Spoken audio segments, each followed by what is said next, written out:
Hello, dear YouTube friends, viewers, and trolls who's gonna be blocked. Today is August 3rd, 2019, and the topic is, well, suicide loop and the firewall and whole that demonic context. But before I start, I'm not sure if I should, but I feel like, at least for the most of the people, I would like publicly to thank Mary from USA, Christine from Germany, Serge from the UK for their donations. Guys, it really helped out and I hugely appreciate it. You understand? Really. So, now this topic, which is unpleasant, which is personal, and which been touched before by me in Krati and Banlung in Cambodia 2015-16. I'm gonna put links there. So it's a suicide, and it has three major parts: suicide programming. It has the mental images and impulses. It has the mental loop as a rationalization. It has the objective circumstances, and it also has a fourth part, which is the knowledge, which is the understanding of the source of the demonic hierarchy. And I'm not using this term lightly. I'm gonna explain it. And the fifth is the firewall. If it's non-existent, then it's scary. You should have one. And before I continue with this topic, I'm just gonna say this: in the next update or next updates, I'm gonna touch the subject of Jesus Christ and the whole that loop, which was already touched in one update before. Kurno, remind yourself to put it. This was filmed in 2017, I think. So, without further ado, first thing is mental images. So, recently I had a phase of very severe and persistent suicidal images, and I'll give you an example. And I'm sure that many TIs gonna relate to that. I'm just waking up. I'm in a process of waking up. You know, those few seconds before you left the dreamscape, and dreamscapes there was something happening relating to that astral dreamscape programming. And now I'm waking up, and the very first image, which is already in my mind shortly second before I woke up, is putting noose around my neck and details: blue plastic, thick, location where people actually make suicides near in Rijeka, by the river Riječina, by those old stone water mills, which are of course non-existent anymore since 1913. And so this is the place and location, and even details about, I shit you not, even details about putting that on a YouTube stream. Okay, so because I'm already in meditative state and I know what's going on, I'm scanning the image, and I immediately know this is not coming from me. This is not coming from my soul, or even from within my mind. It's simply projected in my mind. And then I detect the source. Source is outside source. And immediately from the building across mine, where there is Illuminati family living, now I know it for sure, because we had a very severe gang stalking a few days ago, comes some sounds, like somebody's shouting, talking loudly as they like to do. Okay, next thing, you are walking down the street, and suddenly you have two things. You have these mental images.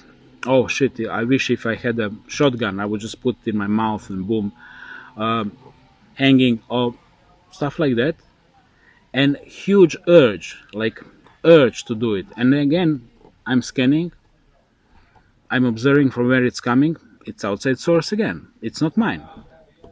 So I'm talking about multiple images per day. Let's say 10, 15 per day, which can stretch itself over like 15 days time span. So now imagine the amount of mental images people who've been targeted with suicidal programming are having. It's just huge amount, and of course we are talking about previous periods because it builds up. So this is the stage one. Stage two is a mental loop. So this is how I call it. Mental loop is when you enter these images because they're drawing you in.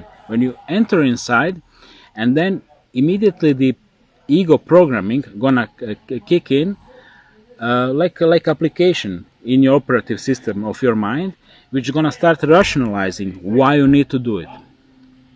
So in my case it would be, oh, you see Krunoha wall is approaching very soon, you're not gonna have means of survival, it's better to do it this way, it's much more honorable than being a homeless, etc., etc. So of course everybody's mind has a particular loop how this intelligence is exploring it, but this one is mine. And again, it's not pleasant to talk about it because I do hear feedback from the building across after every update. And the third thing is the objective circumstances. So these things all come together as a package, as Gesamtkunstwerk from Wagner. You know, everything is there: the dancing, the music, the costumes. So this one is as well, really, black art, schwarze Kunst. And this one is objective circumstances of your life. Let's say objective disease you have, which is chronic, which is not going anywhere, or objective economic circumstances like poverty, etc. So that all works together. And while I was observing it, I became more connected with that entity and also much more aware of it. And I've been struggling with how to explain this, but I'll just gonna give it a try. So demonic entity is maybe not the best term, but I'm simply using term we all inherited culturally. I think demon in Greek means basically spirit.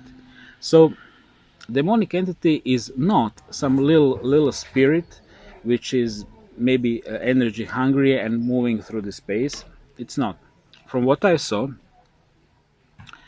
and I was observing it during one very big football game when it was feeding on the whole stadium. And let's say that this notebook is basically this is like my city of 200,000 people, and within that city you're gonna have a different pillars of energy which can stretch easily 150 meters, 200 meters above in the air, and they're like energy forms. I was playing with terminology, so how to explain it in in computer age. Imagine that it's like plug-in energy plug-in like USB, which is taking the energy from your laptop. It can also send and give communication instructions. It can communicate with other USBs, but it's eventually just part of one much bigger network of the evil matrix. So these entities are not really entities in a sense of you and me. That sense of entity. I'm not talking about just the body and mind and spirit. I'm talking about the whole concept. So they are more like the management system of the matrix, very self-conscious. When it comes to the intelligence, it's like comparing the ant and a human being, and a demon is the human being and you're the ant. And also in terms of experience and knowing how the system is working, but impersonal in a real sense, just like operative system, which is multidimensional, which is self-conscious, and which is simply governing the not only energy extraction, but governing the whole processes in a certain area. Now, imagine that you live in a 50,000 people town. I'm using this example for United States because it's easier to understand. 50,000 people town in States, which started, let's say, in 1850s, continuing till today. And that being was already set up there before first European settlers came. It was there where Native Americans been living, and it already there is already plan for that city hundreds of years before anybody moved in that area, and the layout, the grid, and all these little things like where Masonic temple gonna be placed on a chakra center of that town, where the cathedral gonna be placed, where of course they're gonna hang out and do their sacrifices as well. Also gonna be on a meridian. All these details are of course already part of the matrix, which is growing these civilizations like ours for billions of years, milking energy same. So, and you walk in, and it's actually, of course, it has its elements on our ground.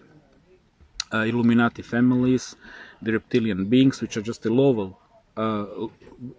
Reptilians are basically when that entity enters into 3D.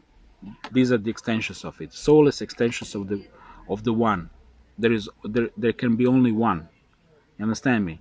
The one. And so this is the layout on the ground. You have reptiles. You have, of course, humans which been mind controlled by them, Illuminati. Then you have the even lower level of humans, the psychopaths, the narcissists, which are direct linked to these demonic entities.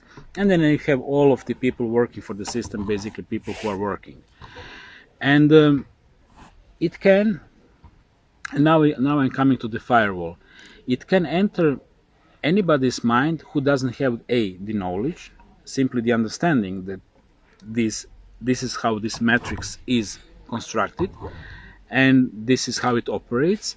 So when people think that everything which is coming into their mind is their reality, so these narcissists and psychopaths, they have this strong alter ego, which is telling them what to do, which is telling them that they need to punish you, which is always judgmental, and you know how it goes. And if you don't have a firewall, if you, let's say, narcissist in the worst case of scenario, but I'm talking to the people hopefully which are anywhere between narcissists and enlightened human beings, all right? So these people, they cannot even, they absolutely haven't slightest idea that what is entering their minds is demonic voice. Immediately these ideas are becoming reality in its mind, right? And that leads me to the topic number 5, which is the firewall. So what the fuck is the firewall? And I was really, now when I was swimming, I was really trying to figure it out how to explain you. So I have only easy way and a hard way. So first I'm gonna start with the easy way. Easy way is be mindful. Be very mindful what is coming into your mind, because what is coming into your mind is not necessarily yours. So this is the first thing. And did I give you much information? Not really. I gave you standard bullshit from the Buddhistic organization I belong to. Being mindful sounds like really great. Like, hey, go to gym every day. Eat healthy food. Excellent. But in practice, So second thing is the hard way is my links on meditation 1, 2, 3, 4, 5. This is, you get some more directions there, and I can't explain you more than that. That you really need your practice, you really need your discernment to understand all that. So basically, suicidal programming is something which is coming from the demonic hierarchy, and why it's coming from the demonic hierarchy. Now imagine this. Imagine that you are the entity which is controlling ant farm.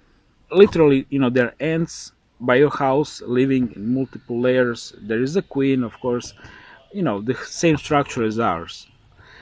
The soldiers are soldiering and workers are working. And let's just imagine that you have means of extracting energy from these ants. There is purpose for their existence. And if you notice an ant which is not really automaton, which is not really following directly your mental impulses, which is not necessarily easily following the directions of others, what you gonna do? Well, you can be barbaric, you can take a finger and squash the ant. However, that's gonna disturb the farm, especially if you have let's say 5, 6, 7, or 8% of ants like that within the farm. So what you gonna do? You don't wanna disturb the farm, right? Because you're smart entity. How about sending suicidal thoughts to that ant? Kill yourself, kill yourself, kill yourself. Jump into that little pool of water, into that little pool of mud. Just kill yourself. And then ant goes, kills itself.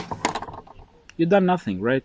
There was no finger, no ant blood, and ants like problem, problem, problem, problem. So if that is not working, what you gonna do? You're just gonna exclude him from the ant farm. No, he's not gonna have a job. He's not gonna be allowed to eat. He's not gonna be allowed to have a home. He's gonna turn into homeless ant. And when ant is homeless, gecko can come, take it, bye bye. Nobody even notice him, right? Because he's not member of community anymore. So this is why they are doing it. Because when these guys, and when I say demonic entities, I mean them and their players on the ground. When they go killing, then we have a Second World War and post Second World War killings. And people notice that. But you can't run civilizations with that. You have to run them as we've been run so far. So this is topic on the suicide. And if you have any questions, please ask me. It's a grim fact. Suicide is a major issue in the United States where someone takes their own life every 12.3 minutes. Children, mothers, fathers, grandparents. First, the numbers for context, then the contributing factors. Suicide was the 10th leading cause of death in 2016, the most recent year of stats on record, and it's been a leading cause for years. But that doesn't tell the whole story. Suicide was the second leading cause of death in 2016 among people 10 to 34 years old, and the fourth among 35 to 54-year-olds. For some perspective, there were more than twice as many suicides, about 45,000, as there were homicides, 19,000. The most common method for suicide is firearms at 51%. Next, suffocation, including hanging, at about 26%, then poisoning and other. Men are more likely to use firearms. Women often turn to poisoning. If the black dog of depression makes you feel like the saddest soul on earth, you're not alone. There's no easy answer as to why people choose death by suicide, but there are some clues out there. An increase among middle-aged people from 2005 to 2010 may have been in response to the economic recession. That's what a 2015 medical study found. Also, young people in rural areas are more likely to end their own lives than those in urban regions. There's even a pattern of more suicides taking place in the springtime. And for some young people, entertainment might create a link, or at least an interest. A study published in the journal Internal Medicine found that since 2017, the release of the Netflix series 13 Reasons Why, based on a teen girl who kills herself, suicide queries about prevention and methods increased online by 19%. The problem here is multidimensional, as are the people who carry out or consider suicide. Often, maybe most of the time, the cause is unique to whatever darkness is driving despair. 90% of those who kill themselves had a diagnosable psychiatric disorder, be it depression or anxiety or PTSD. One thing that we know can be done is this: if you believe someone's in crisis, talk to them. Experts say it's important to be direct, asking questions like, do you want to hurt yourself? And if you feel helpless, call the National Suicide Prevention Lifeline. The number is 1-800-273-TALK.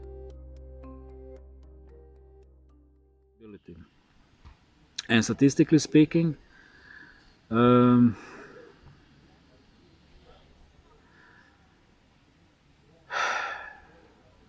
it's a heavy subject.